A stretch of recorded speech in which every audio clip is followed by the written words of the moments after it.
So hi friends, ನೀವೇಂದ್ರೆ ಮಾರ್ಮಲ್ ಮೂವಿನ ನೋಡ್ಕೊಂಡು ಅನ್ಕೊಂಡು ಹೋದ್ರೆ ಇಲ್ಲಿ ಸ್ವಲ್ಪ ಕರೆಕ್ಟ್ ಐಡಿಯಾ ಇಲ್ವಾ? ಹಾಗಾದ್ರೆ ಈ ವಿಡಿಯೋ ನಿಮ್ಗೇನೆ. ಮಾರ್ಮಲ್ ಮೂವಿನ ಎರಡು ಕಡೆಯಿಂದ ನೋಡ್ಬೋದು, ಒಂದು ಕ್ರೊನಾಲಜಿಕಲ್ ಆರ್ಡರ್, ಇನ್ನೊಂದು ರಿಲೀಸ್ ಆರ್ಡರ್. ಅದಕ್ಕೆ ನಾನು ನಿಮ್ಗೆ ಹೇಳೋದು ಸಜೆಸ್ಟ್ ಮಾಡೋದು ಅಂದ್ರೆ ಕ್ರೊನಾಲಜಿಕಲ್ ಆರ್ಡರ್ ಅಂದರೆ ಯಾವ ಇವೆಂಟು ಯಾವ ಇಯರ್ ನಡೀತು ಅಂತ ಅದಾಗದಾಗೆ ಮೂವಿ ನೋಡ್ಕೊಂಡು ಹೋಗ್ತಾರ. ಸೊ ಆ ಮೂವಿಗೆ ನೀವು ಹಂಗೆ ನೋಡ್ಕೊಳ್ಬೇಕು ಅಂದರೆ ಈ ಲಿಸ್ಟ್ನ ಫಾಲೋ ಮಾಡಿ. ಇಲ್ಲಿ ಕೆಳಗೆ ಕಾಣ್ತಿರೋ ಲಿಸ್ಟ್ನ ಸೇವ್ ಮಾಡ್ಕೊಡಿ, ಸ್ಕ್ರೀನ್ ಶಾಟ್ ಆದರೂ ತಗೊಳ್ಳಿ. ದ ಮಾರ್ವಲ್ಸ್ ಮೂವಿ ಆದಮೇಲೆ ಮಾರ್ವೆಲ್ ಅವರು ಡೆಡ್ಪೂಲ್ ಆ್ಯಂಡ್ ಊರು ರಿಲೀಸ್ ಮಾಡ್ತಾರೆ. ಡೆಡ್ಪೂಲ್ ಆ್ಯಂಡ್ ಊರು ರಿಲೀಸ್ ಬಂದು ಈ ಫ್ರಾಂಚೈಸಿ ಅಲ್ಲ, ಎಕ್ಸ್ಮೆನ್ ಫ್ರಾಂಚೈಸಿ ಇರುತ್ತೆ. ಎಕ್ಸ್ಮೆನ್ ಫ್ರಾಂಚೈಸಿ ಆಲ್ಮೋಸ್ಟ್ ಎಲ್ಲ ಸಖತ್ತಾಗಿ ಇರುತ್ತೆ. ನೋಡಿ ಅಂದರೆ ಎಲ್ಲ ಫುಲ್ ನೋಡಿ, ಅಂದರೆ ಯಾವ ಇಂಪಾರ್ಟೆಂಟ್ ಇದೆ ಅದನ್ನು ನಾನು ಟಿಕ್ ಮಾರ್ಕ್ ಹಾಕಿದ್ದೀನಿ ನೋಡಿ, ಅದನ್ನು ನೋಡಿ ರಾಂಗ್ ಹಾಕಿದ್ರೆ ನೋಡಕ್ಕೆ ಹೋಗಬೇಡಿ, ಅದನ್ನು ಟ್ರೈ ಮಾಡಿ, ಅದನ್ನು ಸಖತ್ತಾಗೇ ಇರುತ್ತೆ. ಸೊ ಡೆಡ್ಪೂಲ್ ಡೆಲಿವರಿನೂ ಕೂಡ ಎಕ್ಸ್ಮೆನ್ ಯೂನಿವರ್ಸಿಂದ ಇವರು ಎಕ್ಸ್ಪೆಂಡ್ ಮಾಡಿರ್ತಾರೆ ಮಾರ್ವೆಲ್ ಯೂನಿವರ್ಸ್ಗೆ. ಇದೆಲ್ಲ ಜಾಯ್ನ್ ಆದಮೇಲೆ ಈಗ ನೆಕ್ಸ್ಟ್ ಬರೋದು ಅಂದರೆ ಕ್ಯಾಪ್ಟನ್ ಅಮೆರಿಕಾ ಬಂದು ಆದಮೇಲೆ ಥಂಡರ್ ಬೋಲ್ಟ್ಸ್ ನೆಕ್ಸ್ಟ್ ಇನ್ಸ್ಟಾಲ್ಮೆಂಟ್ ಆಗಿ ಫ್ಯಾಂಟಾಸ್ಟಿಕ್ ಫೋರ್ ಮೂವಿನ ನೆಕ್ಸ್ಟ್ ಮಂತ್ ಜುಲೈ 25ಗೆ ರಿಲೀಸ್ ಮಾಡ್ತಾ ಇದ್ದಾರೆ.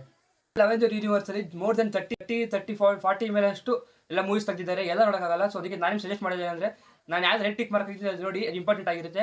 ಅದು ಆ ಮೂವಿಗಳು ನೆಕ್ಸ್ಟ್ ಇವೆಂಟಲ್ಲಿ ಹಂಗೆ ಕಂಟಿನ್ಯೂ ಆಗ್ತಾ ಹೋಗಿರುತ್ತೆ. ಯಾವ್ದು ಹಾಕಿದೆ ಅಂತ ನೋಡೋಕೆ ಹೋಗ್ಬೇಡಿ. ಯೂನಿವರ್ಸ್ಗೆ ಮುಂದೆ ಅಂತಳಲ್ಲ, ಏನು ಎಲ್ಲ ಚೆನ್ನಾಗೂ ಇರಲ್ಲ, ಅದೆಲ್ಲ ನೋಡೋಕೆ ಹೋಗ್ಬೇಡಿ. ಎಲ್ಲ ಟೈಮ್ ಇದೆ ಅಂದರೆ ಎಲ್ಲನೂ ನೋಡಿ, ನಿಮ್ಮ ಇಷ್ಟ. ಸೊ ಇದ್ರ ಬಗ್ಗೆ ಇನ್ನು ಡೀಟೇಲ್ ವೀಡಿಯೋ ಬೇಕಂದರೆ ನಮಗೆ ಕಮೆಂಟಲ್ಲಿ ಫುಲ್ ಲಾಂಗ್ ವೀಡಿಯೋ ಅಂತ ಕಮೆಂಟ್ ಮಾಡಿ, ನಾವು ಫುಲ್ ಲಾಂಗ್ ವೀಡಿಯೋ ಹಾಕಕ್ಕೆ ಟ್ರೈ ಮಾಡ್ತೀವಿ. ಸೊ ಇದ್ರ ಬಗ್ಗೆ ಇನ್ನು ಅವೆಂಜರ್ಸ್ ಮತ್ತು ಮಾರ್ವೆಲ್ ಮೂವಿ ಬಗ್ಗೆ ವೀಡಿಯೋಸ್ ಬರ್ತಾನೆ ಇರುತ್ತೆ. ಈ ಚಾನಲ್ನ ಫಾಲೋ ಮಾಡ್ಕೊಳ್ಳಿ, ಪೇಜ್ನ ಫಾಲೋ ಮಾಡ್ಕೊಳ್ಳಿ.